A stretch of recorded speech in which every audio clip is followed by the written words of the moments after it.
وكذلك أوحينا إليك روحا من أمرنا ما كنت تدري ما الكتاب ولا الإيمان ولكن جعلناه نورا نهدي به من نشاء من عبادنا وإنك لتهدي إلى صراط مستقيم صراط الله الذي له ما في السماوات وما في الأرض ألا إلى الله تصير الأمور. Assalamu alaikum wa rahmatullahi wa barakatuh. All praise for Allah, Lord of the worlds, and peace and blessings be upon Prophet Muhammad, his companions, and all those who strive to follow in their footsteps. My dear viewers, brothers and sisters, welcome to another episode of Quran and Science, and in today's episode we'll be discussing about the perfection of the creation of the sky, how it is perfect without any emptiness or voids. And for this we have with us in the studio Professor of Geology, Dr. Zaghlol El-Naggar. Assalamu alaikum, welcome to the show. I also like to introduce my dear brothers and guests, Zabihullah Kareem and Mustafa Ismail. Assalamu alaikum, welcome to the show. Okay, before we start explanation of the perfection of the sky and having the sky without any maybe mistakes or any voids or emptiness, we'll go to this verse or ayah, the 6th verse of Surah Qaf, and we'll return back, so stay tuned.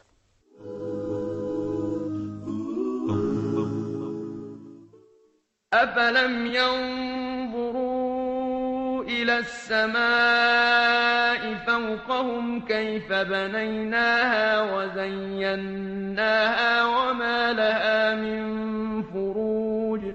Do they not look at the sky above them, how we built it and adorned it, leaving no flaws therein? Assalamu alaikum wa rahmatullahi wa barakatuh. That was verse 6 of Surah Qaf. And before we move to a further explanation of this verse, I'd like to first to ask my dear guests, first of all, Zabihullah, what is the meaning or what is the indication that you're getting out of this verse? Yeah, look into this verse, I get that Allah says, and do not they cease about the heavens, how we created, how we made and designed it in a very beautiful and organized way. So and it makes you think of the heaven. Of the heaven, yeah. Okay, so it makes you think of the perfection of the heaven. So exactly. This is just by looking at the sky. And are you getting any other meanings behind the ayah? Yeah, just to think about the power of Almighty Allah, that He created it in a very beautiful and organized way. Mm-hmm. Okay, what about you, Mustafa? Alhamdulillah Rabbil Alameen, wassalatu wassalamu ala Rasulillah. You know, the meanings, as soon as I read the ayah, subhanAllah, the verse, it just makes me look at the sky right away. That's the first thing the first impression that I get right away. I just look at the sky and subhanAllah, I praise Allah, and it's a kind of worshipping, not just looking at the sea as well. So the sky, the same thing. Allah subhanahu wa ta'ala is inviting us, inviting me, you, everybody else, just to look at the sky and look at how great Allah is through His creation. That's just the first impression that I get right away. You get. SubhanAllah. Okay, SubhanAllah. Okay, first I welcome you, Doctor, for being here with us. It's a pleasure to have you. And we need to know your opinion about the perfection of the Creator, Allah subhanahu wa ta'ala, and the meaning of this verse. In the name of Allah, our Creator, the Creator of the universe and of everything that's in it, I greet you all and greet our audience in our Islamic way. Assalamu alaikum wa rahmatullahi wa barakatuh. May Allah's peace, blessings and mercy be with you all. You see, the glorious Qur'an on very many occasions directs the attention of man to look into the sky in hundreds of verses.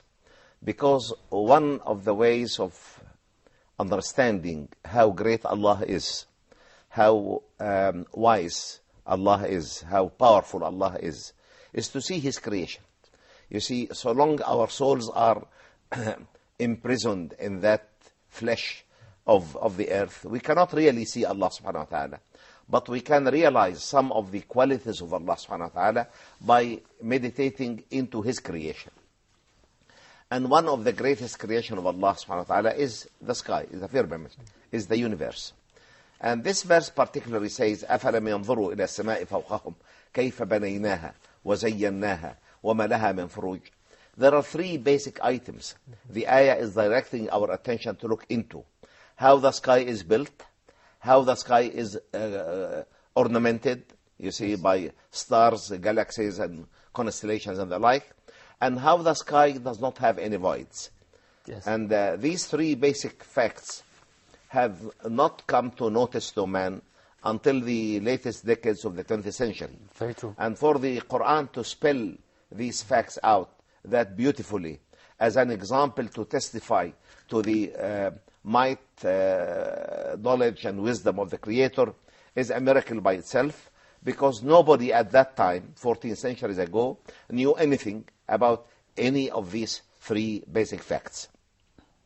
For the first fact, how the sky is built.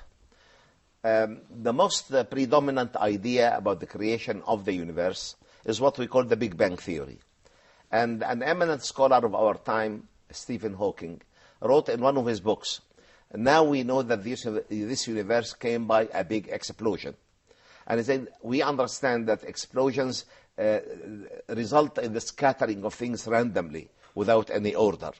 He said, but an explosion would create that wonderful, very precise, and very well calculated universe, must need a determination before that explosion.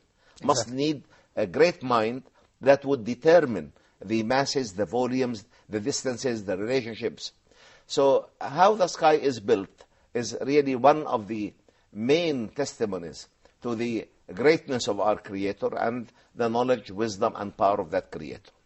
Secondly, the ornamentation or the decoration of the sky. The scattering of the stars and, of course, their satellites, and the gradual build-up. You get a star, like our sun, and you get its satellites, the solar system. And then you get, this is part of a galaxy. And the galaxy is part of what we'll call galactic gathering or collection. And then a local group. And then super galactic gathering. And then super local group. And so on, yes. You see. So there is a system of this decoration, of the distribution of the heavenly bodies in the sky. And this system, again, can testify to the wisdom, knowledge, and might of the Creator. So the decoration is to a level that we can see, and you we can also see can't beauty see in it. You can see, of course, we are guided at night and the darkness of night by the stars. But at the same time, if you look to a clear sky, the mere meditation